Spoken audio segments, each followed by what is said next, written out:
Bonjour tout le monde, on se retrouve aujourd'hui pour une nouvelle vidéo sur les héros d'Overwatch après une grande pause. On se retrouve aujourd'hui pour le robot amical, mais pas trop, Bastion. L'unité Bastion que nous contrôlons dans Overwatch, de son vrai nom SST-E54, on comprend pourquoi on l'appelle Bastion, est un robot parmi tant d'autres. Il n'a donc aucune nationalité et aucune affiliation. Il est actuellement âgé de 30 ans. Ce robot faisait partie, comme énormément de robots de son espèce, de la guerre des Omniacs, donc du côté des méchants. Mais il n'en avait pas réellement conscience, il s'agissait d'une intelligence artificielle. À la fin de la guerre, lors de la victoire d'Overwatch, toutes les unités Bastion furent désactivées, à l'exception d'un seul, perdu dans la forêt, et qui resta inactif pendant des années. Jusqu'au jour où un petit oiseau décida de faire son nid sur la carcasse du vieux robot, et le réactiva par erreur, redonnant vie au dernier Bastion encore existant. Programmé pour servir l'humanité, Bastion se rendit alors à un point fixé dans son programme, quittant la forêt et l'oiseau qui l'avait ressuscité. Mais l'oiseau décida de l'accompagner dans son périple, et Bastion se lia d'amitié avec le petit animal, qu'il considéra comme son meilleur ami.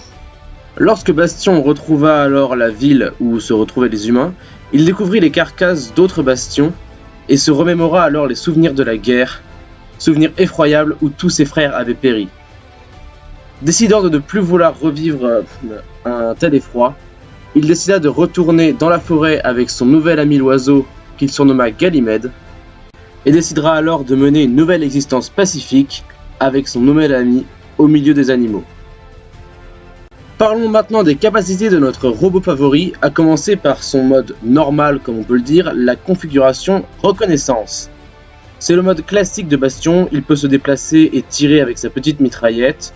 C'est du classique, mais ce n'est pas là le plus intéressant move de son set. En effet, vous êtes sûrement tous déjà fait déchirer par un Bastion, notamment à cause de son mode sentinelle, où il se transforme en mini tourelle pour en tirer énormément de balles à la fois et descendre votre vie en un quart de seconde. C'est un peu le cancer du jeu, on peut le dire, oui. Le secret dans un bon Bastion est le positionnement. Si un Bastion est positionné à un endroit stratégique, il pourra déchirer toute la team adverse.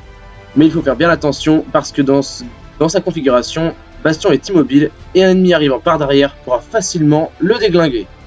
Vous trouviez Bastion suffisamment pété? Il lui manquait juste une compétence de soin appelée l'auto-réparation qui lui permet de se soigner à loisir. Donc si vous mettez Bastion à 1 PV après vous être fait tuer, ça n'aura servi à rien car il pourra se réparer tout de suite. On passe maintenant à sa capacité ultime, la configuration en tank. Bastion se transforme alors en un petit tank mobile et surtout très dangereux qui balance des obus qui font des dégâts incroyables. Même les tanks adverses ne pourront quasiment rien faire, 2 coups de roquette et c'est plié, ils sont tous morts. Quand vous voyez un Bastion en configuration tank, fuyez, juste fuyez.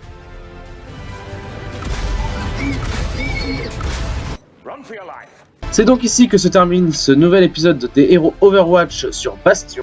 J'espère qu'il vous a plu et j'espère pouvoir reprendre les vidéos à un rythme plus soutenu. D'ici là, portez-vous bien et à la prochaine!